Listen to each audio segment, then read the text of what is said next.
Kajian Kitab.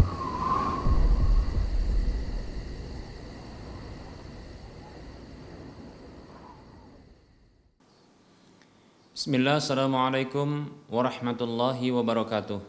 Innal hamdalillah nahmaduhu wa nasta'inuhu wa nastaghfiruh wa na'udzu billahi min shururi anfusina wa min sayyiati a'malina. Man yahdihillah fala mudilla lah wa man yudlilhu fala hadiyalah. Wa ashhadu an la ilaha illallah wahdahu la syarika lah wa ashhadu anna Muhammadan abduhu wa rasuluhu sallallahu alaihi wasallam. Qala Allah tabaraka wa ta'ala, ya ayyuhalladzina amanu taqullaha haqqa tuqatih wa la tamutunna illa wa antum muslimun. Ya ayyuhan nasu taqu rabbakumul ladzi khalaqakum min nafsin wahidah wa khalaqa minha zawjaha wa bassa minhuma rijalan katsiran wa nisaa'a. Wattaqullaha alladzi tasaaluna bihi wal arham innallaha kana 'alaikum raqiba. Ya ayyuhalladzina amanu taqullaha wa qulu qawlan sadida yuslih lakum a'malakum wa yaghfir lakum dhunubakum wa may yuti'illaha wa rasulahu faqad faza fawzan 'azima amma ba'd. Fa inna asdaqal hadits kitabullah wa khairal huda huda Rasulillah sallallahu alaihi wasallam wa syarrul umuri muhdatsatuha wa kullu muhdatsatin bid'ah wa kullu bid'atin dhalalah wa kullu dhalalatin finnar. Para hamba Allah rahimani wa rahimakumullah, alhamdulillah, segala puji hanya untuk Allah Subhanahu wa taala yang telah memberikan berbagai kenikmatan dan kebaikan kepada kita. Selawat serta salam tak lupa kita ucapkan untuk nabinya, Nabi kita tercinta Muhammad sallallahu alaihi wasallam. Semoga Allah Subhanahu wa taala mewafatkan kita di atas ketaatan kepada Allah dan Rasul-Nya. Para pemirsa Rosyad TV dan para pendengar radio Medan Mengaji di mana saja Anda berada, a'azzani Allah wa iyyakum jami'a. Kita akan lanjutkan pembahasan kitab Minhajul Muslim. Masih dalam pembahasan akidah dan kita membahas rukun yang keempat dari beriman kepada Allah Subhanahu wa taala. Setelah kita membahas 3 rukun sebelumnya, yaitu beriman, yang pertama beriman kepada wujud Allah, keberadaan Allah Subhanahu wa taala. Kemudian yang kedua beriman dengan rububiyah Allah, yaitu perbuatan-perbuatan Allah Subhanahu wa taala di alam semesta. Kemudian yang ketiga adalah beriman terhadap hak Allah Subhanahu wa taala, yaitu hak ibadah kepadanya semata. Kemudian ini yang terakhir dari pembahasan rukun beriman kepada Allah Subhanahu wa taala adalah beriman dengan nama-nama dan sifat-sifat Allah Subhanahu wa taala. Para hamba Allah rahimani wa rahimakumullah, ketahuilah seorang muslim, seorang mukmin, dia beriman kepada Allah Subhanahu wa taala bahwasanya Allah Subhanahu wa taala memiliki nama-nama yang maha indah, sifat-sifat yang tinggi lagi mulia. Seorang mukmin dia tidak akan mensekutukan Allah Subhanahu wa taala di dalam nama-namanya dengan cara menyamakan sifat-sifat Allah atau nama-nama Allah tersebut dengan selainnya. Juga seorang mukmin tidak akan melakukan pentakwilan, memalingkan makna dari lafadz yang syar'i kepada makna yang tidak diinginkan oleh Allah Subhanahu wa taala dan Rasul-Nya. Juga seorang mukmin tidaklah mengingkari salah satu dari nama maupun sifat Allah Subhanahu wa taala. Demikian. Seorang muslim, seorang mukmin, dia tidak akan menyerupakan Allah Subhanahu wa taala di dalam nama dan sifatnya dengan salah satu dari selainnya. Tidak menyamakan dengan selain Allah Subhanahu wa taala di dalam nama dan sifat tersebut, dan tidak menanyakan bagaimana bentuknya, tidak membayangkan bagaimana hakikat aslinya. Demikian para muslim rahimani wa rahimakumullah. Dan tindakan itu adalah tindakan yang mustahil untuk bisa dilakukan. Karena sesungguhnya Allah Subhanahu wa taala tidak ada satupun yang serupa dengan Allah Subhanahu wa taala. Seorang mukmin meyakini bahwasanya Allah Subhanahu wa taala tak ada satupun yang serupa dengannya. Allah Subhanahu wa taala berfirman,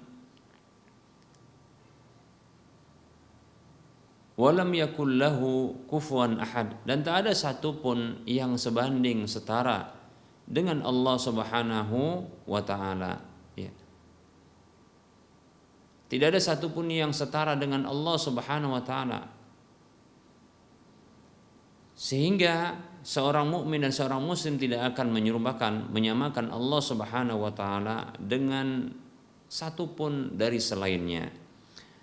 Seorang mukmin maka dia menetapkan untuk Allah Subhanahu wa taala nama dan sifat-sifat yang telah Allah Subhanahu wa taala tetapkan untuk dirinya. Demikian pula menetapkan apa saja yang telah ditetapkan oleh Rasulullah Subhanahu wa taala, yaitu Nabi kita Muhammad sallallahu alaihi wasallam, berupa nama dan sifat-sifat demikian. Begitu juga sekaligus ya meniadakan apa yang telah ditiadakan oleh Allah Subhanahu wa taala. Begitu juga yang ditiadakan oleh Rasulullah sallallahu alaihi wasallam, yaitu meniadakan ya Allah Subhanahu wa taala itu dari setiap kekurangan, dari setiap cacat, dari setiap ya aib demikian. Baik itu secara global maupun secara terperinci. Nah, demikian seorang mukmin bersikap terhadap nama dan sifat-sifat Allah Subhanahu wa taala. Dan ini tentunya berdasarkan dalil-dalil wahyu, demikian pula dalil akal. Kita akan sebutkan dalil-dalil wahyu. Yang pertama, para muslim rahimani warahmatullah, Allah mengkabarkan sendiri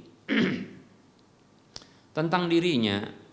Ya, Allah Subhanahu wa taala mengkabarkan dirinya sendiri tentang nama dan sifat-sifat Allah Subhanahu wa taala, di mana Allah Subhanahu wa taala berfirman di dalam surah Al-A'raf ayat 180, Allah mengatakan, a'udzu billahi minasyaitonir rajim, walillahil asmaul husna fad'uuhu biha wa dharul ladzina yulhiduna fi asma'ihi sayujzauna ma kanu ya'malun. Allah berfirman yang artinya, dan Allah memiliki nama-nama yang maha indah. Di antara ya keindahan dari nama-nama Allah tersebut adalah nama-nama tersebut memiliki sifat, mengandung sifat yang sesuai dengan nama tersebut. Jadi Allah memiliki nama-nama yang maha indah, dan konsekuensinya adalah juga memiliki sifat-sifat yang tinggi lagi mulia. Fad'uuhu biha, maka berdoalah kepada Allah dengan nama-nama tersebut. Wadarul ladzina yulhiduna fi asma'ihi, dan tinggalkanlah orang-orang yang condong menyimpang dari kebenaran, ya, yang menyimpang di dalam nama-nama dan sifat-sifat Allah Subhanahu wa taala tersebut. Kelak mereka akan dibalas terhadap apa yang mereka lakukan. Para muslim rahimani wa rahimakumullah, ini dalil yang tegas lagi gamblang yang menjelaskan kepada seorang mukmin bahwa Allah memiliki nama-nama yang maha indah, dan konsekuensinya tentunya ya dari nama yang maha indah itu Allah memiliki sifat-sifat yang ditunjukkan oleh nama tersebut yang bersesuaian dengan nama Allah tersebut demikian. Kemudian Allah memerintahkan kepada setiap muslim, setiap mukmin untuk berdoa kepada Allah dengan menyebutkan nama-nama itu, yaitu menyebutkan nama Allah Subhanahu wa taala di awal setiap doa yang berkaitan dengan apa yang diminta. Bila meminta rahmat maka menyeru nama Allah Subhanahu wa taala, ya, nama Allah Ar-Rahman atau Ar-Rahim, zat yang maha pengasih lagi maha penyayang. Bila menginginkan kasih sayang demikian. Begitu juga bila menginginkan rezeki maka dipanggil atau diseru nama Allah Subhanahu wa taala, zat yang maha pemberi rezeki, ya Razzaq, ya Raziq demikian, dan seterusnya. Itu maksud dari firman Allah, fad'uuhu biha, maka berdoalah kepada Allah Subhanahu wa taala dengan nama-nama tersebut. Kemudian ya Allah memerintahkan kita untuk menjauhi orang-orang yang menyimpang, meninggalkan orang-orang yang menyimpang di dalam nama dan sifat-sifat Allah tersebut. Ditinggalkan orang yang terjatuh ke dalam penyerupaan Allah dengan makhluknya, orang yang terjatuh ke dalam pengingkaran terhadap nama dan sifat Allah SWT tersebut, maka ini ditinggalkan orang-orang seperti. Begitu juga orang-orang yang terjatuh ke dalam kubangan yaitu takwil, yaitu memalingkan makna yang benar kepada makna yang keliru yang tidak diinginkan oleh Allah Subhanahu wa taala dan Rasulnya. Demikian para muslim rahimani wa rahimakumullah. Nah, ini perintah Allah Subhanahu wa taala karena mereka kala itu akan dibalas terhadap apa yang mereka telah lakukan. Demikian para hamba Allah rahimani wa rahimakumullah.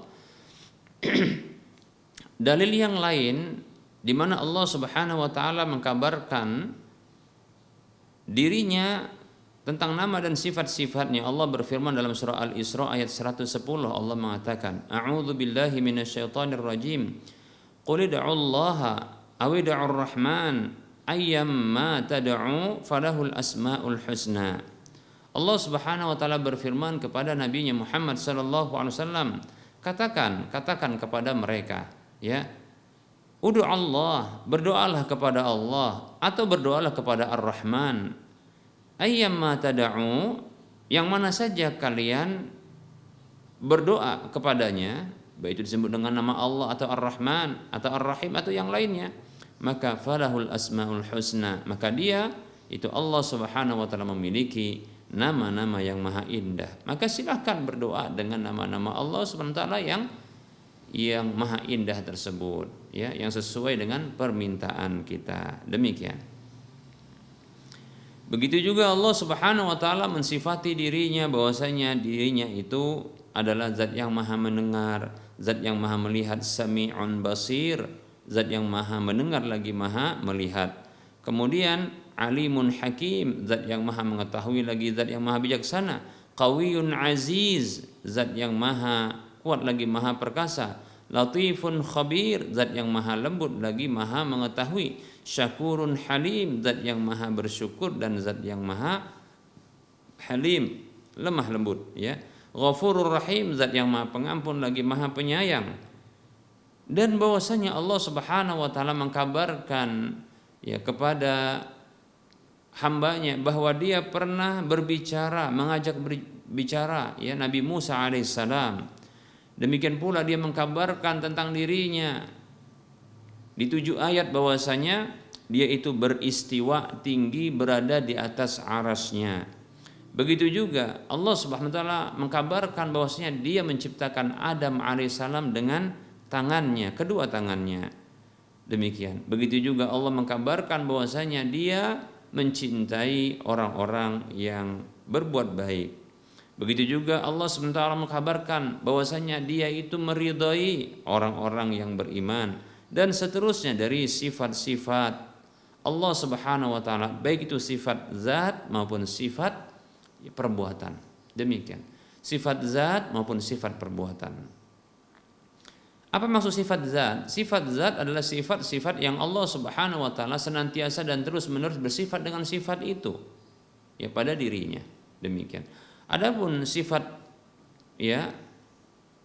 perbuatan adalah yaitu sifat yang dikembalikan kepada keinginan Allah Subhanahu wa taala untuk berbuat ataukah tidak berbuat. Seperti contohnya Allah Subhanahu wa taala mengatakan bahwa dia itu datang kelak pada hari kiamat.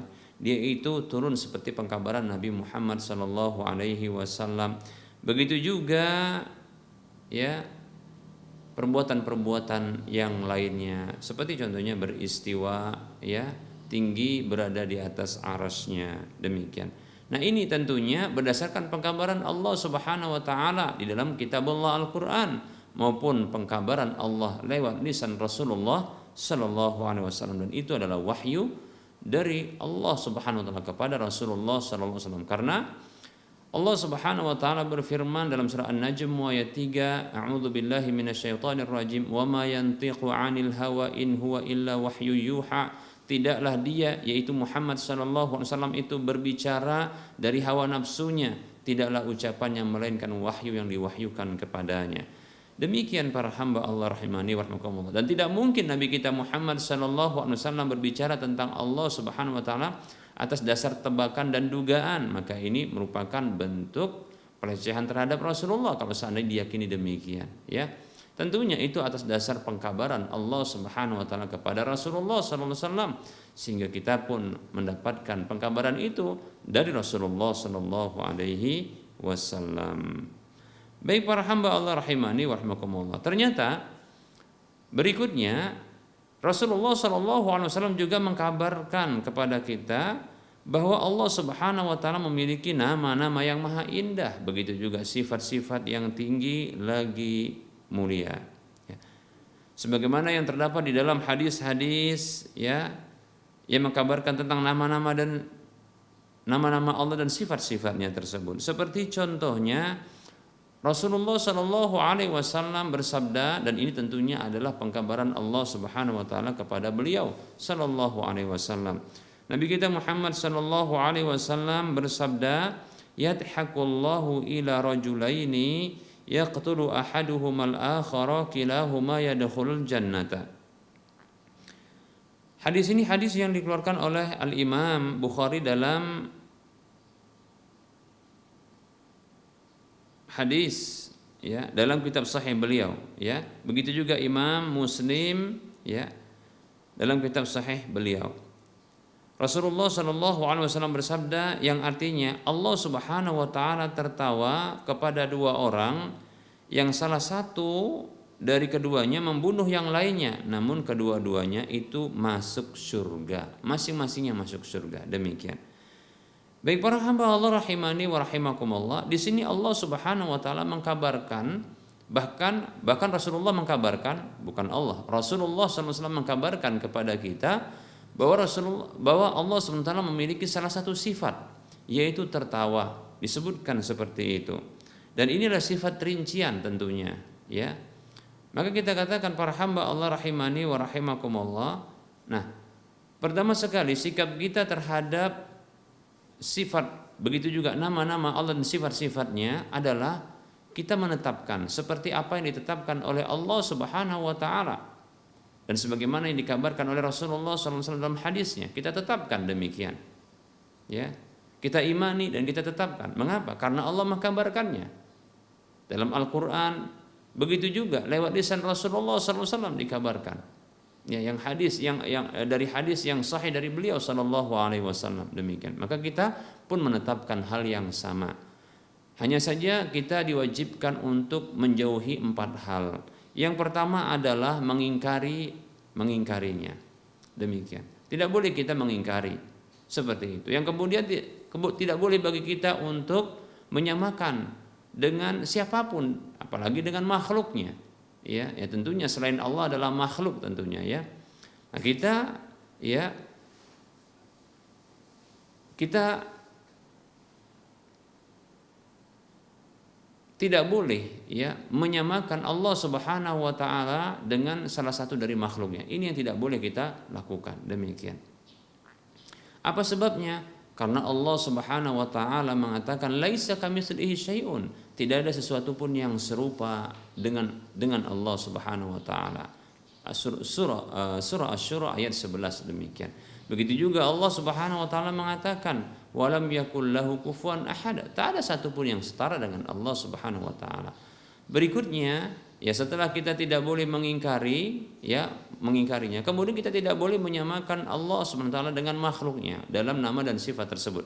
Kemudian yang ketiga adalah kita tidak boleh untuk, ya, membayangkan bagaimana bentuknya atau mempertanyakan, ya, bagaimana bentuk hakikat dari nama dan sifat tersebut. Demikian. Mengapa? Karena tak ada satupun yang setara dan sebanding dengan Allah Subhanahu wa taala. Sampai Allah bertanya kepada Nabi Muhammad sallallahu alaihi wasallam, "Hal ta'lamu lahu samiyya?" Apakah engkau tahu ada yang sebanding dan sama dengan Allah? Tentu jawabannya tidak, tak ada. Kalau demikian, ngapain kita samakan Allah dengan makhluknya? Kalau begitu, ngapain kita bayangkan bagaimana bentuk hakikatnya? Seperti itu. Dan jangan sekali-kali kita mengingkarinya, karena itu berarti mengingkari apa yang dikabarkan oleh Allah Subhanahu wa taala. Kemudian yang terakhir adalah jangan kita sekali-kali melakukan, ya, pentakwilan, yaitu memalingkan kepada makna yang lainnya. Seperti ketika Rasulullah mengkabarkan hal ini kepada kita, yaitu tertawa. Allah dikabarkan oleh Rasulullah tertawa. Rasulullah mengkabarkan bahwa Allah tertawa terhadap dua orang yang salah satunya membunuh yang lainnya, lalu kedua-duanya masuk surga. Ya, ini hadis Bukhari Muslim, jelas ini dari Rasulullah. Maka tetapkan itu. Tetapkan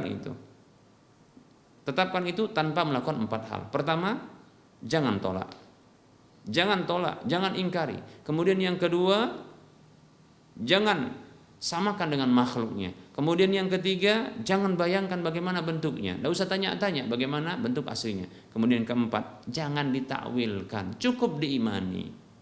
Para hamba Allah rahimani wa rahimakumullah. Mungkin ada yang bertanya, muncul dalam benak saya begini dan begitu. Ya, ketika disebutkan nama dan sifat Allah tersebut, maka inilah kesalahan kita. Kewajiban kita adalah ketika ada muncul ya bayangan seperti itu dalam hati kita, maka kita tepis, karena sesungguhnya itu dari syaitan. Itu dari syaitan yang ingin membuat keraguan dalam diri kita. Bagaimana Allah sudah mengatakan, Allah Subhanahu wa taala telah mengatakan, laisa kamitslihi syai'un, tak ada satupun yang serupa dengan Allah. Lalu bagaimana kita bisa samakan Allah dengan makhluknya? Lalu bagaimana kita bisa bayangkan bagaimana bentuk aslinya? Tidak usah. Maka katakan dalam hati kita, tak ada satupun yang serupa dengan Allah. Muncul dalam benak kita demikian dan demikian, maka itu bukan Allah. Allah tak sama dengan makhluknya, demikian. Kewajiban kita hanyalah mengimani dengan hati kita. Kita imani itu, kita imani. Jangan mencoba ya kita aktifkan peran akal di dalamnya, karena sesungguhnya tidak ada ruang bagi akal untuk bisa mencernanya. Mengapa? Karena ini perkara gaib. Ya. Ini sifat Allah yang mengikuti zat Allah yang gaib. Ketika kita tidak mengetahui zat Allah Subhanahu wa taala karena kegaibannya, bahkan dia maha gaib, ketahuilah sesungguhnya sifatnya pun demikian. Ya, itu gaib. Ketika kita tidak pusing dengan zat Allah, Allah kita yakini punya zat dan itu gaib, kita tidak tahu bagaimana bentuknya, maka tak perlu kita juga pusing untuk memikirkan bagaimana sifat-sifat Allah.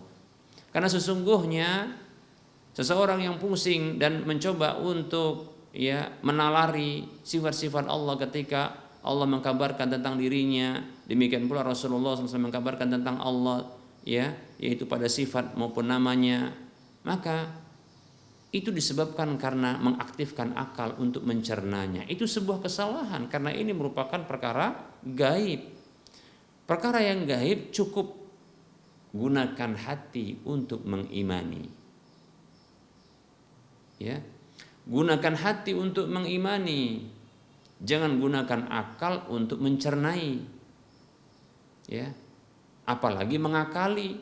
Nah, ini merupakan bentuk pelanggaran, penyimpangan, demikian seperti itu. Ya, sebagaimana ketika kita dikabarkan tentang hal-hal yang gaib oleh Allah Subhanahu Wa Taala tentang makhluk-makhluknya yang gaib itu. Kan kita tidak perlu menggunakan akal untuk memikirkannya, tapi gunakan hati untuk mengimaninya. Begitu saja.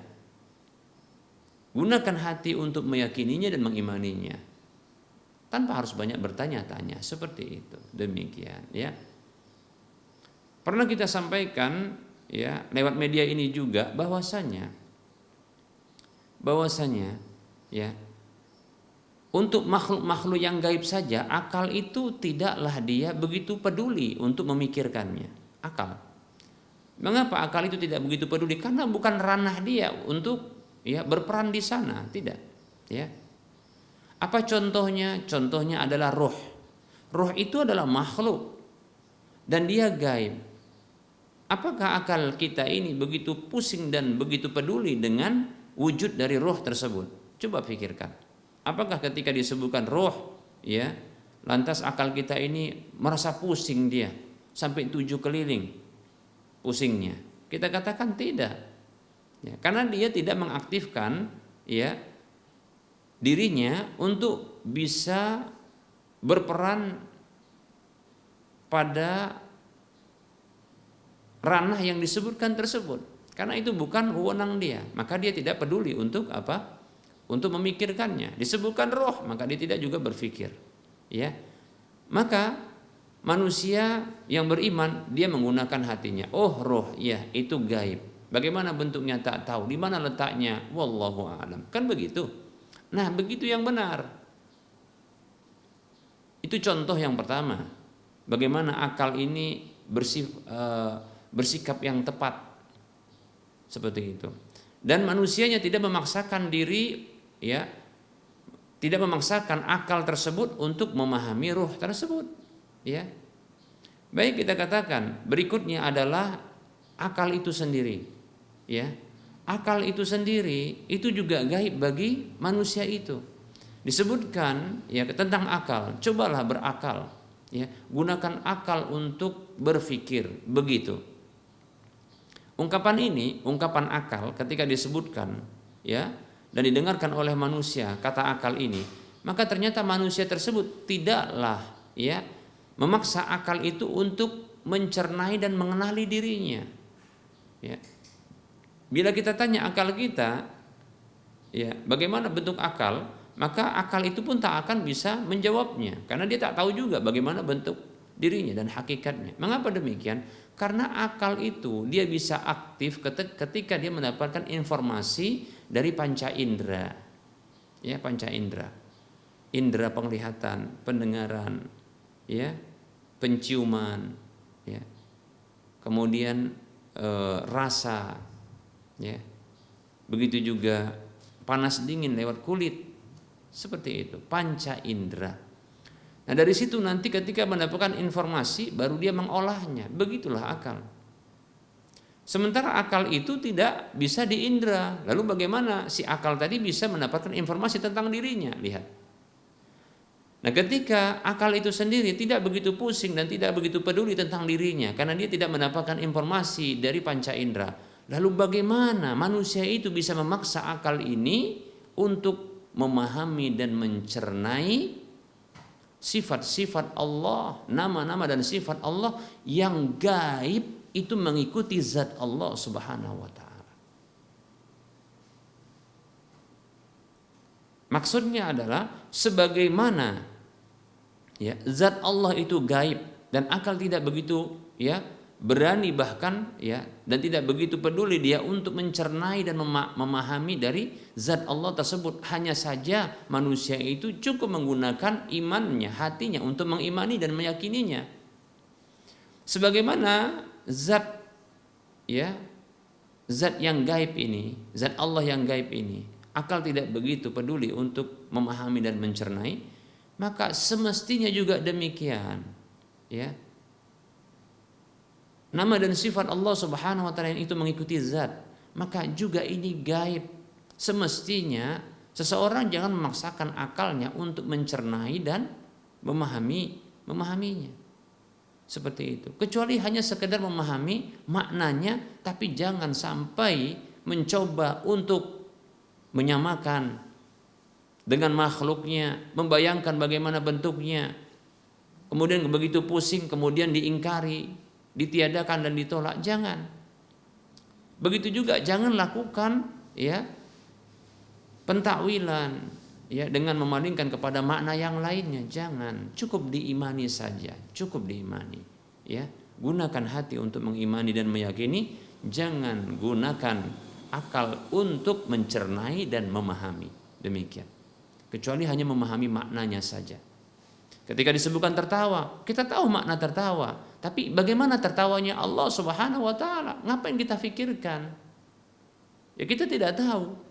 Cukup kita imani itu karena Rasul mengkabarkan itu. Kita tahu tertawa itu maknanya bagaimana. Tapi apakah sama tertawanya dengan tertawa kita? Tentu tidak. Kita tidak samakan itu. Apakah kita mau samakan dengan, atau mau kita bayangkan, ya, bagaimana tertawanya Allah? Tidak perlu kita bayangkan, karena tak akan sama dengan makhluknya, tak serupa, tak sebanding dengan siapapun. Demikian. Dan jangan berani-berani itu ditolak. Kenapa? Karena Rasulullah telah mengkabarkannya. Demikian. Ini benar dari Rasulullah. Jangan berani-berani menolak kabar Rasulullah SAW. Itu wahyu dari Allah SWT. Dan jangan coba-coba untuk ditakwilkan kepada makna yang lainnya. Oh, tertawa itu maksudnya adalah ridho. Oh, tertawa itu maksudnya adalah cinta. Maka kita katakan jangan ditakwil seperti itu. Cukup kita imani, begitu saja. Ya. Kalau ridho dan cinta itu memang sudah ada ya sifat Allah yang lainnya, demikian.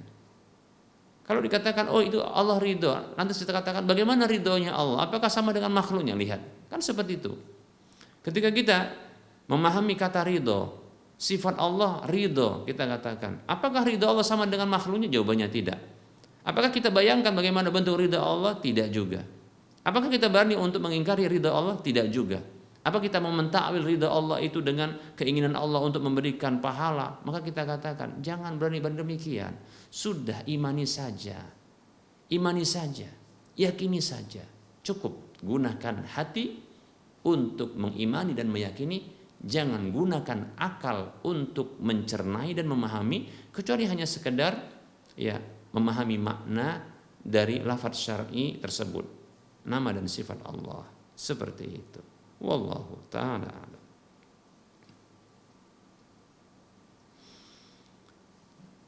Baik para muslim rahimani wa rahimakumullah, begitu juga tatkala Rasulullah sallallahu alaihi wasallam bersabda dengan sabda beliau seperti ini dalam sebuah hadis yang diriwayatkan oleh Imam Bukhari dalam kitab sahihnya, demikian pula Imam Muslim dalam kitab sahihnya. Dalam Kitabul Jannah disebutkan demikian. Ya. Rasulullah bersabda sallallahu alaihi wasallam begini bunyinya, la tazalu jahannamu yulqa fiha. Senantiasa neraka jahanam, na'udzubillahi min dzalik, itu dicampakkan siapa saja menjadi penghuninya ke dalamnya. Wa hiya taqulu, ya, dan neraka jahanam itu na'udzubillahi min dzalik mengatakan hal min mazid, apakah ada tambahan? Hal min mazid, apakah ada tambahan? Terus dia membesar ternyata, ya. Membesar terus. Siapapun yang dicampakkan, berapapun yang dicampakkan ke dalamnya karena dia berhak untuk memang disiksa di dalamnya. Na'udzubillahi min dzalik. Kita berlindung kepada Allah dari neraka, ya, jahanam ini. Dia terus membesar dan dia bertanya, hal min mazid, apakah ada tambahan? Hatta yada'a Rabbul Izzati fiha rijlahu. Sampai-sampai Allah Rabb yang memiliki keperkasaan itu meletakkan pada neraka jahanam tersebut kakinya. Wa fi riwayatin, dalam riwayat yang lain, qadamahu, ya, kakinya.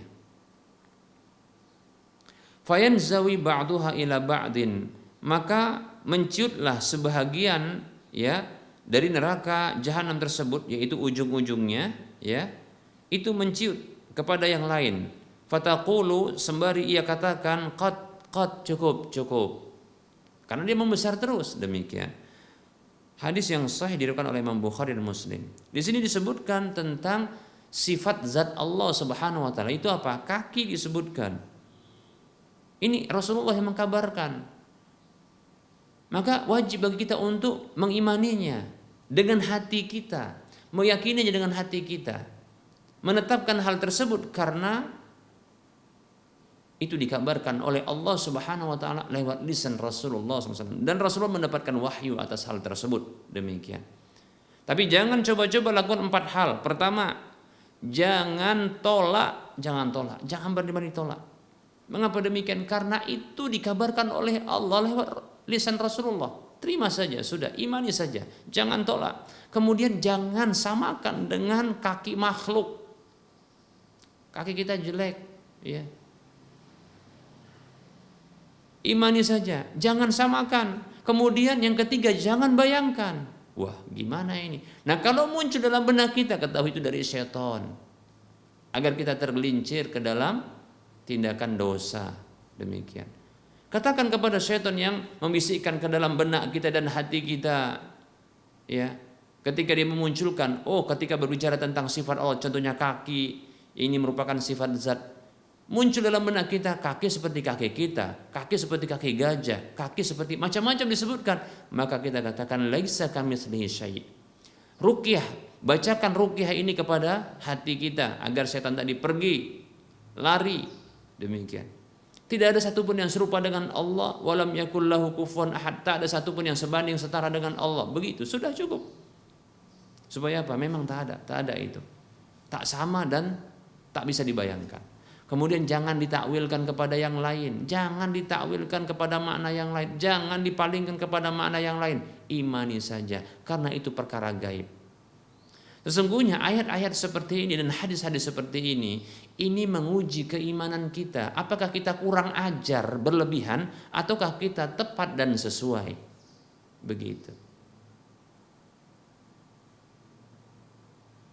Kurang ajar dengan cara menolaknya, kurang ajar dengan cara menyamakan dengan makhluknya, kurang ajar dengan cara membayangkannya, kurang ajar dengan cara memalingkan kepada makna yang lainnya yang tidak dikehendaki oleh Allah dan Rasulnya. Jangan sampai seorang mukmin muslim kurang ajar seperti ini. Maka berlakulah tepat dan adil. Mengapa? Bagaimana adilnya? Katakan dalam hati kita. Pahamkan hati kita bahwasanya ini adalah perkara gaib. Dan ini berbicara tentang Allah zat yang maha suci.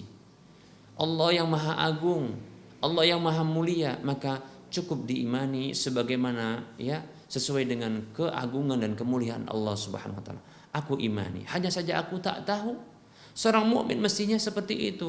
Aku mengimaninya sebagaimana yang dikabarkan oleh Allah Subhanahu wa taala dalam kitab sucinya dan sebagaimana yang dikabarkan oleh nabinya Muhammad sallallahu alaihi wasallam. Tanpa aku berani dan kurang ajar dengan cara menolaknya, tanpa aku berani dan kurang ajar dengan cara menyamakan dengan makhluknya, tanpa aku berani dan kurang ajar dengan cara membayangkan bagaimana bentuk aslinya dan menanyakan bagaimana hakikatnya, dan tanpa aku berani dan kurang ajar dengan cara mentakwilkannya. Itu kurang ajar orang yang mentakwil itu. Tindakan takwil itu kurang ajar. Cukup diimani saja, cukup imani. Aku mengimani, ya Allah, Engkau kabarkan tentang dirimu, tentang sifat-sifatmu dan nama-namamu. Maka hatiku mengimaninya sebagaimana yang Engkau kabarkan dalam kitab sucimu dan sebagaimana yang Engkau kabarkan lewat lisan Rasulmu. Aku imani sesuai dengan keagungan dan kemuliaanmu. Seperti itu seorang mukmin. Begitu semestinya. Dia tak kurang ajar kepada Allah Subhanahu wa taala. Dia tak berani untuk apa? Untuk menolaknya, mengingkarinya. Dia tak berani. Dia tak kurang ajar kepada Allah Subhanahu wa taala dengan cara dia menyamakan dengan makhluknya. Dia tak berani dan tak kurang ajar kepada Allah Subhanahu wa taala dengan cara dia itu membayangkan bagaimana bentuk aslinya atau menanyakan bagaimana hakikatnya.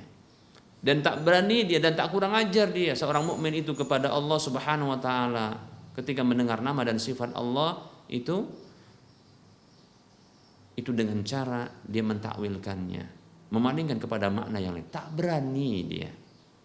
Cukup dia imani dengan hatinya. Dia tak gunakan akalnya untuk mencerna dan memahaminya. Demikian, seperti itu. Hanya saja dia memahami maknanya. Adapun tindakan-tindakan berikutnya yang terlarang, yang 4 ini merupakan bentuk penyimpangan dan kesesatan serta bentuk kekurang ajaran, ini dijauhinya. Itu seorang mukmin. Jadilah seorang mukmin wahai hamba Allah Subhanahu wa taala. Baik, kita akan coba untuk menyebutkan hadis Nabi sallallahu alaihi wasallam yang lainnya. Yang ini merupakan pengkabaran Allah Subhanahu wa taala kepada beliau sallallahu alaihi wasallam. Dan ini barangkali akan membuat gerah bagi sebagian orang. Saya katakan ini penting kita sebutkan. Kenapa? Membiasakan kita untuk menerima hadis ini, wahyu ini, lalu kita mempraktekannya dengan cara mengimani dengan hati. Jangan gunakan akal untuk mencernai dan memahami, kecuali memahami maknanya saja. Demikian ya, seperti itu. Baik, hadis berikutnya hadis Nabi sallallahu alaihi wasallam yang beliau bersabda, yanzilu rabbuna ila sama'id dunya, yanzilu rabbuna tabaraka wa ta'ala ila sama'id dunya kulla lailatin hina yabqa sulusul lailil akhir. turun Rabb kita Allah Azza wa Jalla Tabaraka wa Ta'ala ke langit dunia setiap malam itu ketika tersisa sepertiga akhirnya. Jadi sepertiga akhir malam ketika tersisa sepertiga akhir malam setiap malam, maka Allah turun ke langit dunia. Disebutkan dengan turun seperti ini, jangan bayangkan bagaimana bentuk turunnya. Dan jangan samakan dengan turunnya manusia atau siapapun dari makhluknya turun, ya, dari singgasana atau kursinya, jangan, atau kendaraannya, jangan bayangkan dan jangan pula disamakan. Jangan berani-berani menolaknya dan mengingkarinya, dan jangan berani-berani untuk memalingkan kepada makna yang lainnya alias mentakwilkannya. Tidak usah, imani saja sudah, imani. Allah itu turun sesuai dengan keagungan dan kemuliaannya, begitu. Ya. Tidak usah difikirkan. Fayaqulu, lalu Allah Subhanahu wa taala berfirman, man yad'uni. Allah berfirman, man yad'uni fa astajiba lahu. Siapa yang mau berdoa kepadaku sehingga aku akan kabulkan. Man yas'aluni fa'utiyahu. Siapa yang meminta kepadaku sehingga aku berikan. Wa man yastaghfiruni fa'aghfir lahu. Siapa yang mau memohon ampun kepadaku sehingga aku akan ampunkan. Hadis ini hadis yang diriwayatkan oleh Imam Bukhari dan Muslim. Seperti itu. Yang lain lagi kita akan sebutkan hadis Nabi SAW. Disebutkan di sini, lallahu asyaddu farhan bitaubati abdihi min ahadikum birahilatihi. Hadis ini hadis yang dikeluarkan oleh Imam Muslim. Kata Nabi kita Muhammad SAW, sungguh Allah benar-benar, ya, bahagia, senang dengan taubatnya hambanya ketimbang salah seorang di antara kalian, ya, yang begitu senang dan bahagia dengan, ya, kendaraannya yang hilang, yang ditemukannya, itu maksudnya begitu. Ya.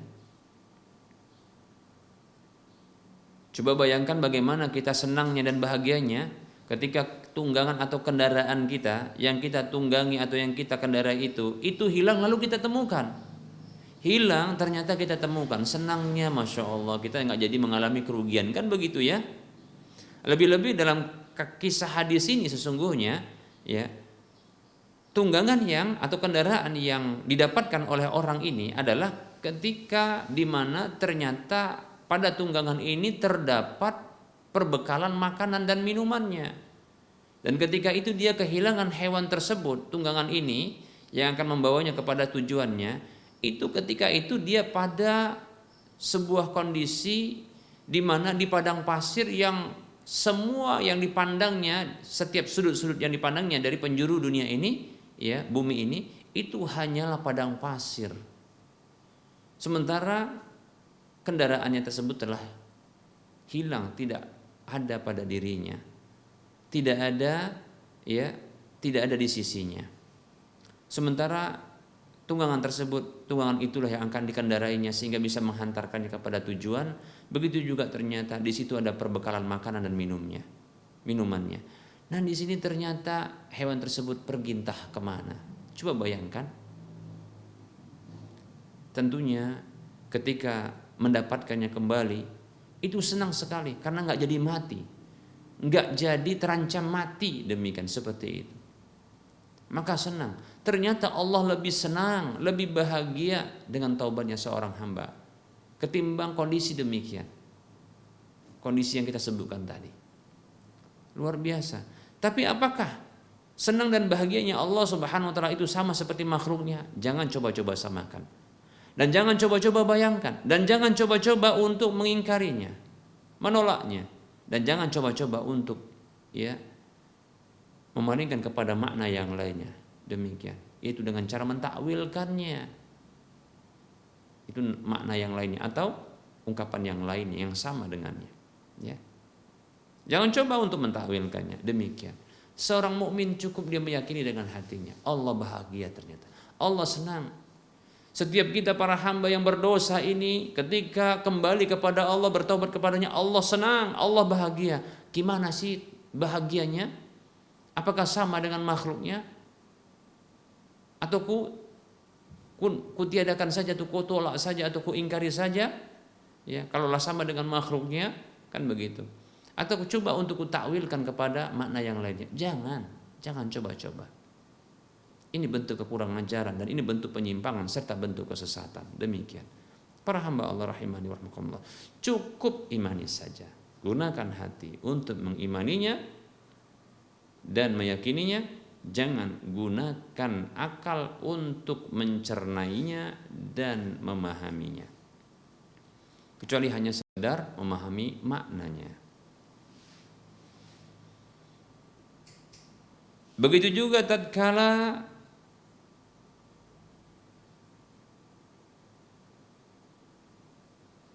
Rasulullah Shallallahu Alaihi Wasallam bersabda kepada seorang budak wanita. Seorang budak wanita, itu budak wanita milik dari Muawiyah ibn al-Hakam. Tatkala budak ini ternyata mengembalakan ternaknya Muawiyah ibn al-Hakam, ternyata ada salah satu ternaknya yang diterkam oleh serigala. Muawiyah marah lalu memukulnya, tapi dia merasa bersalah telah memukul seorang budaknya. Demikian. Maka dia mengadu kepada Nabi SAW dan berkeinginan untuk membebaskannya. Namun Nabi SAW meminta kepada Muawiyah radhiyallahu anhu untuk menghadirkannya di sisi beliau SAW untuk mengujinya. Demikian. Setelah hadir, maka Rasul bersabda kepada sang budak wanita tersebut, bertanya kepadanya, "Aina Allah?" Di mana Allah? Maka sang budak tadi mengatakan, "Fis sama," di langit. Ya, maksudnya fis sama di langit, ya, maksudnya di atas langit. Karena fi maknanya adalah huruf jar, ya. Maka di sini kalau dia ya huruf jar, ya, itu keterangan tempat, maka di sini as-sama maksudnya adalah ya al-alai atau al-uluwi, yaitu ketinggian, yaitu di atas ketinggian, di ketinggian. Tapi kalau as-sama maksudnya di sini adalah langit itu, yang ada langit pertama, kedua dan ketiga, seterusnya sampai ketujuh, maka fi ini bermakna ala, yaitu di atas langit maksudnya. Seperti itu. Ya. Kemudian Rasulullah bertanya, "Man ana?" Siapa aku? Maka budak wanita tadi mengatakan, "Anta Rasulullah." Anda adalah Rasulullah sallallahu alaihi wasallam, utusan Allah. Maka Rasul bersabda kepada Muawiyah dan mengatakan, "I'tiqha." Sudah, bebaskan dia. Fa innaha mu'minah. Karena sesungguhnya dia ini wanita beriman. Jadi seseorang yang mengimani bahwasanya Allah itu berada tinggi di atas langit. Lebih tepatnya di atas ya arasnya, karena aras itu di atas langit, ya. Dan Allah berada di atas arasnya, tidak bergabung dan tidak bersatu dengan makhluknya. Alam makhluk berbeda dengan Allah Subhanahu wa taala. Hanya saja ya alam makhluk ini ya Allah berada di atasnya. Demikian, seperti itu. Ya. Baik ya. Enggak usah dibayangkan bagaimana bentuknya. Enggak usah ya disamakan dengan makhluknya. Enggak usah ditolak pula. Dan jangan berani-berani untuk mentakwilkannya. Nah, seperti itu, ya. Dan Rasulullah sallallahu alaihi wasallam juga bersabda, "Yaqbidullahu al-ardha yaumal qiyamati wa yatwis samaa'a bi yaminihi, tsumma yaqulu anal maliku aina mulukul ardi." Hadis ini hadis yang dikeluarkan oleh Imam Bukhari. Kata Nabi sallallahu alaihi wasallam, Allah Subhanahu wa taala menggenggam bumi ini pada hari kiamat dan menggulung langit ini dengan tangan kanannya. Lihat, disebutkan di sini Allah punya tangan. Ya. Kemudian Allah mengatakan, "Akulah raja di raja, di manakah raja-raja dunia?" Begitu kata Allah. Allah menggulung langit dengan tangan kanannya. Jangan dibayangkan bagaimana bentuk tangan Allah Subhanahu wa taala. Dan jangan disamakan dengan tangan makhluknya. Kalau muncul dalam benak kita, maka katakan kepada syaitan yang memunculkannya, sesungguhnya syaitan itu yang memunculkannya, laisa kamitslihi syai'un, tak ada satupun yang serupa dengan Allah. Itu bukan Allah, itu yang dibayangkan itu bukan. Ya. Seperti itu. Dan jangan berani-berani menolaknya, mengingkarinya. Demikian.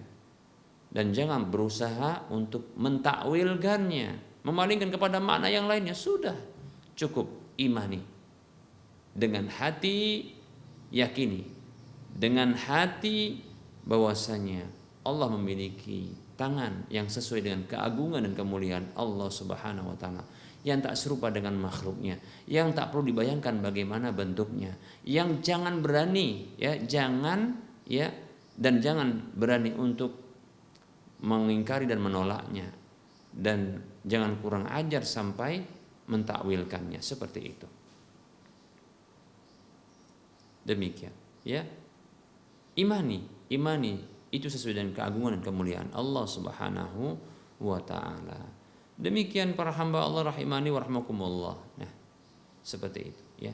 Gunakan hati untuk mengimani dan meyakini.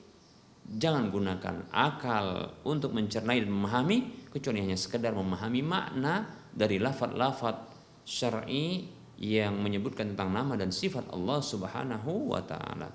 Wallahu taala a'lam. Barangkali ini materi yang bisa kita sampaikan. Insyaallah taala berikutnya kita lanjutkan dengan sesi soal jawab. Ada pertanyaan. Bismillah, semoga Ustadz dan kaum muslimin seluruh dunia selalu diberi taufik dan hidayah. Amin. Saya mau bertanya, bagaimana seseorang yang berpuasa tapi banyak tidur, sholat 5 waktu tetap dilaksanakan, bagaimana dengan pahala puasanya Ustadz? Kemudian pertanyaan kedua, sebagian besar kebiasaan orang, ya, dalam hal berbicara kesannya seperti marah, dan ibu-ibu yang marah sama anaknya untuk melakukan kebaikan, bagaimana dengan pahala puasanya Ustaz? Jazakallahu khairan. Bismillah. Semoga Allah Subhanahu wa taala juga memberikan taufik kepada sang penanya dan kebaikan di mana saja berada. Baik, pertanyaan pertama, orang yang puasa tapi banyak tidur. Baik. Ya, kita lihat tentunya kalau seseorang itu banyak tidur, dilihat apakah karena memang kebutuhannya, mungkin karena capek, kurang istirahat. Ya. Tapi kalau seandainya ya pagi tidur, menjelang zuhur tidur, habis zuhur setelah sholat zuhur tidur, ya kemudian sebelum asar tidur, setelah asar tidur, mau maghrib tidur. Kalau seperti ini ya tentu kita katakan banyak tidur, benar, ya. Nanti malam pun tidur, ya. Kalau seperti ini tentu kita katakan apakah berdosa? Ya bisa jadi berdosa, bisa jadi tidak. Berdosa apabila dengan banyak tidurnya seperti ini melalaikan dari kewajiban-kewajiban yang lain, maka berdosa. Apakah memberikan pengaruh bagi pahala puasanya? Saya yakini ya, saya meyakini bahwasanya dosa itu bisa memberikan pengaruh bagi pahala, ya, pahala kebaikan yang dilakukan. Demikian. Walaupun bisa jadi tidak membatalkan pahala, tidak membatalkan puasa, tapi bisa memberikan pengaruh ya bagi pahala puasa. Dosa, ingat ya. Berdasarkan hadis Nabi SAW yang diriwayatkan oleh Imam Bukhari serta yang lainnya, Nabi kita Muhammad SAW bersabda, "Man lam yada' qaula zuri wal amala bihi, falaysa lillahi hajatun fi an yada'a ta'amahu wa syarabahu." Siapa saja yang tidak meninggalkan berkata dusta, berkata palsu, dan tidak bisa meninggalkan tindakan manipulasi, ya, tindakan kedustaan, kepalsuan, kecurangan, penipuan, ya, maka tidak ada keperluan, kebutuhan bagi Allah Subhanahu wa taala pada puasanya yang dia meninggalkan makan dan minumnya. Demikian. Seperti itu. Hadis riwayat Bukhari dan yang lainnya. Dosa berbicara dusta atau melakukan tindakan kedustaan, ya, kecurangan, manipulasi dan seterusnya, ini ternyata membuat Allah tak butuh dengan puasanya. Artinya, ya, dosa itu mempengaruhi pahala puasa, seperti itu. Kalau yang dilakukan adalah dosa. Nah, seseorang yang banyak tidur apabila dia meninggalkan kewajiban-kewajiban yang lain, seperti tidak mencari nafkah bagi laki-laki contohnya, ya, atau bagi perempuan contohnya tidak tidak memenuhi tugas seorang istri dan ibu rumah tangga, ya contohnya anak-anak terlantar, ya kemudian juga kebutuhan rumah tangga juga terabaikan, maka yang seperti ini kita katakan tentunya bisa jadi berdosa seperti itu, ya. Sekurang-kurangnya, seminimalnya adalah jatuhnya kepada makruh. Demikian. Makruh. Apakah ini bisa mengurangi pahala? Kita katakan bukan mengurangi pahala, karena yang bisa mengurangi pahala adalah dosa. Adapun makruh ini ya tidak mendapatkan pahala. Kenapa? Karena seperti kita katakan, seseorang yang dia banyak tidur, tentu banyak kebaikan yang terluputkan, seperti membaca Al-Quran terluputkan, ya, kebaikan-kebaikan yang sifatnya ini dianjurkan, anjuran sifatnya, membaca Al-Quran, berzikir, melakukan hal-hal yang bermanfaat lainnya, ini bisa apa? Berkurang, demikian, sehingga tidak mendapatkan pahala. Jadi hal yang makruh ini berdasarkan pemahaman yang saya pahami, bahwasanya ini tidak memberikan pengaruh bagi pahala yang telah ada, hanya saja tidak mendapatkan pahala, ya, dari sesuatu yang dikerjakannya. Karena makruh itu, ya, bila dikerjakan tidak berdosa, dan bila ditinggalkan mendapatkan pahala. Demikian. Nah, ketika dia kerjakan dia nggak dapat dosa, hanya saja dia nggak dapatkan pahala. Nah, seperti itu, ya. Jadi pengaruhnya kepada, ya, tidak mendapatkan pahala tambahan seperti itu, ya. Baik, wallahu taala alam. Pertanyaan yang kedua, apakah marahnya seorang orang tua terhadap anaknya karena terkait dengan kebaikan yang diabaikan oleh sang anak? Apakah ini merupakan hal yang memberikan pengaruh bagi puasa? Maka saya katakan, ya tergantung marahnya. Tergantung marahnya. Kalau marahnya mungkin sampai memukul di luar batas kewajaran, maka kita katakan ya bisa jadi berdosa. Demikian, ya. Ini bisa memberikan pengaruh bagi memberikan pengaruh bagi pahala puasa. Demikian. Tapi kalau sekedar ya marah tapi dengan mendidik, seperti memberikan hukuman dengan contohnya jeweran. Contohnya memberi hukuman dengan cubitan, kita katakan, ya, tapi tidak sampai menyakitkan, ya, sampai berwarna biru, bengkak begitu, ya. Atau memberikan pukulan tapi sewajarnya, ya, meninggalkan kewajiban, atau contohnya melakukan kemaksiatan sang anak tersebut, ya tentunya wajar untuk diberikan, ya, hukuman, ya, agar anak tersebut tidak mengulangi kembali, setelah tentunya melakukan, ya, nasihat dan wejangan sebelumnya, diberitahu agar tahu dia bahwasanya ini merupakan hal yang menjadi anjuran atau sesuatu yang dilarang. Ketika dilanggar, dia bisa menerima resiko berupa sanksi hukuman yang diberikan, seperti itu. Demikian, ya. Demikian. Bahkan kalau kita katakan ketika seorang orang tua memberikan hukuman kepada anak dan itu dalam rangka untuk mendidiknya dan itu dengan batasan yang wajar, ya, saya kira malah bisa mendapatkan pahala, karena hukuman yang diberikan dan marah itu kan tidak mesti harus jerit-jerit begitu, ya, ya, dengan suara yang keras tidak mesti, ya, tapi kita katakan dengan suara yang tegas atau dengan nada mengancam, ya, seperti itu. Seperti contohnya, ya, bila nanti, ya, abang atau adik, ya, ini lakukan kesalahan seperti ini, nanti ibu akan hukum, ya, dengan jewer, seperti itu. Ingat, nah, sambil mungkin dengan menegaskan. Maka yang seperti ini saya kira tidak masalah, bahkan bisa jadi dapat pahala karena itu merupakan bentuk pendidikan, ya. Tapi kalau yang jerit-jerit, kita katakan menjerit-jerit, meninggikan suara dengan keras sambil mungkin memukul, ya, dengan melebihi batas kewajaran, ya, membanting-banting. Nah, kita katakan ini ya tentu bisa berdosa yang seperti ini, mengganggu tetangga juga, berlaku zalim kepada anak karena berlebihan, memberikan sanksi hukuman, ya, menimbulkan rasa takut pada yang lainnya, tidak boleh, ya. Wallahu taala alam. Wa anti fajazakillahu khairan wa fik barakallah.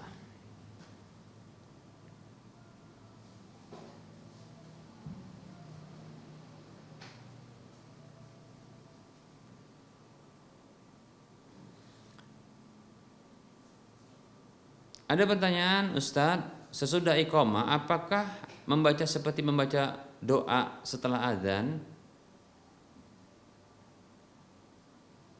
Kemudian apakah anak yang baru lahir harus digundul, Ustadz? Ada dua pertanyaan. Bismillah. Rasulullah Shallallahu Alaihi Wasallam menamakan iqamah dengan azan. Ya, saya kira dalam hal ini, ya, apakah harus ada baca doa ketika selesai qomat seperti membaca doa setelah adzan? Apakah diberlakukan? Saya memahami bahwasanya di sini ada perbedaan pendapat. Bagi yang memahami bahwa iqamat juga adzan, maka dia memberlakukan, ya, doa adzan itu pada doa qomat, karena qomat adalah adzan. Kata Nabi SAW, ya, baina kulli adzanaini salatun, di antara setiap dua adzan itu ada salat. Maksudnya adzan yang pertama itu adalah adzan yang sesungguhnya, yang kedua adalah qomat. Di sini menunjukkan qomat itu adalah adzan, seperti itu, ya. Jadi antara adzan dan iqamat itu ada salat, ya. Dan Rasul menyebutkan qomat itu dengan adzan, seperti itu. Maka bagi yang memahami demikian, maka dia memberlakukan, ya, doa adzan pada doa qomat, seperti itu, ya. Ada pendapat yang kedua yang barangkali memahami bahwa tidak boleh, tidak ada, karena tidak ada dalil yang menunjukkan hal tersebut, tidak didapatkan Rasulullah SAW, demikian pula para sahabat, ya, itu berdoa setelah qomat seperti doa setelah adzan. Wallahu taala alam, silahkan pilih pendapat yang ada ini, ya. Kemudian apakah anak yang baru lahir itu harus digundul? Ya, kita katakan ini disebut dengan tahlik atau al-halqu, ya. Dan ini adalah sunnah, ya, sunnah, ya, yaitu menghilangkan adza, kata Rasulullah. Adza itu adalah gangguan berupa rambut bayi yang ini tumbuhnya ketika sang bayi tersebut di dalam rahim ibunya, demikian. Sehingga itu adalah gangguan, kata Nabi, maka harus dihilangkan, ya, agar, ya, kita katakan akan memberikan faedah yang kita wallahu taala alam tidak akan tahu, ya, kita tidak diberitahu tentang faedahnya kecuali hanya mendapatkan pahala karena mengikuti petunjuk Rasulullah untuk, ya, mencukur rambut bayi, seperti itu, ya. Kemudian setelah itu juga ada dianjurkan untuk menimbang rambut bayi yang dicukur tersebut, lalu nanti bersedekah dengan seberat, ya, seberat rambut bayi tersebut, baik itu dengan nilai emas atau nilai perak. Pilih salah satu mana yang lapang bagi, ya, orang tua si bayi tersebut. Demikian, wallahu taala a'lam. Ada pertanyaan, Ustadz, apa boleh tarawih itu 4-4-3, maksudnya 4 salam 3? Barakallahu fiik. Kita akan sebutkan dalilnya insyaallah taala. Dalam hadis yang berasal dari Aisyah radhiyallahu anha, ya, bunyinya seperti ini. Aisyah radhiyallahu anha mengatakan, radhiyallahu anha, beliau mengatakan, ya, tak pernah Nabi sallallahu alaihi wasallam salat di dalam Ramadan dan di luar Ramadan, ya, melebihi dari 11 rakaat. Beliau salat 4 rakaat, jangan tanya panjang dan bagusnya. Kemudian beliau sholat 4 rakaat, jangan tanya panjang dan bagusnya.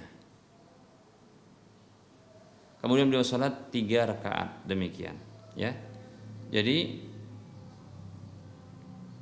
Nabi SAW dikabarkan oleh Aisyah radhiyallahu anha ya melakukan sholat ya malam itu dengan seperti ini, baik di dalam Ramadan atau di luar Ramadan, yaitu 4 rakaat, ya 4 rakaat kemudian 3.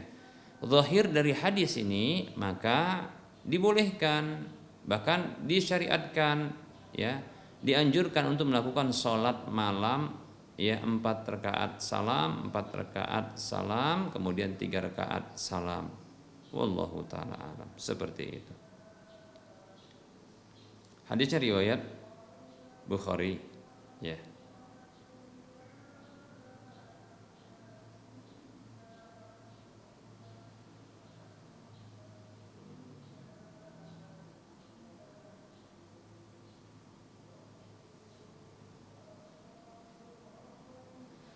Ada pertanyaan, Assalamualaikum Ustadz, maaf izin bertanya. Tadi pas sahur, ya ayah saya ke kamar mandi, bawah untuk buang air kecil dengan berdiri. Saya tidak tahu, ya itu nyipratnya kemana saja. Saya nggak tahu beliau cuci kaki atau tidak. Setelah ayah saya keluar, ibu saya masuk dan maaf buang air besar. Saya mendengar pas sahur tadi suara air yang mungkin nyiprat kemana-mana. Terus ibu saya keluar. Saya jadi khawatir akan kesucian kaki ibu saya dan ayah saya, Ustadz. Itu saya harus bagaimana, Ustadz? Saya sudah sangat lelah urusan najis ini, Ustadz. Saya sering sekali bertengkar dengan kedua orang tua saya, walaupun saya sudah ingatkan jangan kencing di lantai karena takut percikannya. Dan saya kadang suka kayak orang gila, Ustadz. Stres sekali dengan keadaan rumah ini dan saya sering menghamburkan air yang banyak sampai berjam-jam. Tolong bantu saya, Ustadz.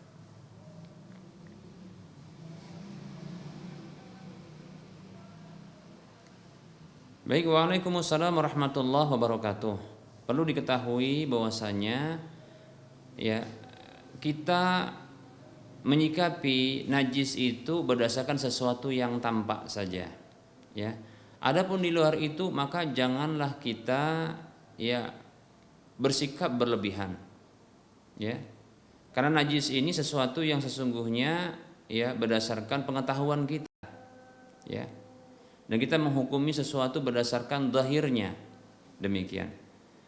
Nah, bila kita masuk kamar mandi, ya, dan ternyata orang tua kita itu pipis, ya, pipis contohnya, ya, di kamar mandi, ya sudah, kalau kita khawatirkan itu kamar mandi nyiprat kemana-mana, kita siram saja mungkin pertama wilayah, ya, daerah cipratannya, sudah begitu. Adapun setelah itu, apakah orang tua kita cuci kaki atau tidak cuci kaki? Kita bersangka baik, tidak mungkin orang tua ini ketika dia ya buang air kecil atau besar tidak cuci kaki. Sudah berbaik sangka saja. Demikian, seperti itu. Baik, kalau seandainya ya sang penanya ini begitu bingung sekali tentang apa urusan najis ini. Baik, kalau begitu saya katakan silahkan ya memakai sandal dalam rumah. Seperti itu. Gunakan sandal dalam rumah, sudah. Kemudian nanti urusan contohnya kalau seandainya kita mau kalau mau sholat, maka silakan juga tadi gunakan sandal setelah berwudu di kamar mandi, kemudian sholat di tempat yang kita pastikan suci, sudah. Adapun sisanya kalau kita khawatir memang ada najis, maka tidak masalah. Tapi kalau kering sama kering, contoh ternyata yang dijalani oleh orang tua yang kita ragukan tadi itu adalah yang dijalani oleh orang tua tadi itu kakinya bernajis, kan begitu prediksi kita. Seperti itu keraguan. Ini bahaya. Kata Nabi SAW, "Da'ma yaribuka ila ma la yaribuka." Tinggalkan sesuatu yang meragukanmu kepada yang yakin, yang tidak meragukan, seperti itu. Tapi baiklah hati kita merasa ragu. Sudah, kalau begitu kita katakan gunakan sandal, dan kalau seandainya yang dijalani oleh orang tua lantai itu adalah kering, maka sebenarnya tidak berpindah kepada ya sesuatu yang kering pula, kita katakan seperti itu. Contoh ini yang dijalani tadi sudah itu kering, kan begitu. Kita pun lewat tanpa pakai sandal, kaki kita kering, maka tidak berpindah kepada kita. Tapi alangkah lebih bagus silahkan Anda pakai sandal saja dalam rumah, kemudian Anda silahkan nanti ketika sholat berwudu dan pakai sandal, kemudian nanti pilih tempat di kamar sendiri untuk sholat kalau seandainya Anda seorang wanita. Dan kalau seandainya Anda laki-laki, silahkan itu pergi ke masjid. Nah, sudah seperti itu. Ya. Jangan sampai ya durhaka kepada orang tua karena urusan seperti ini. Karena ada solusi insyaallah taala. Wallahu taala alam. Kita cukupkan untuk penyampaian kajian kita, begitu juga menjawab pertanyaan. Kebenaran datang dari Allah, kesalahan datang dari saya pribadi dan bisikan syaitan. Kepada Allah saya mohon ampun, dan kepada para pemirsa dan para pendengar sekalian saya mohon maaf. Dan mari kita berdonasi, ya. Silahkan donasikan harta Anda untuk ya membebaskan lahan Masjid Al-Muwahhidin, ya. Dan Anda sudah barangkali melihat ya di layar ini ada nomor rekening, silahkan Anda kirimkan ke sana. Motivasi ini bulan infak dan sedekah, semoga termotivasi. Semoga bermanfaat. Wassallallahu ala Muhammad wa ala alihi wa ashabihi ajma'in walhamdulillahirabbil alamin. Assalamualaikum warahmatullahi wabarakatuh.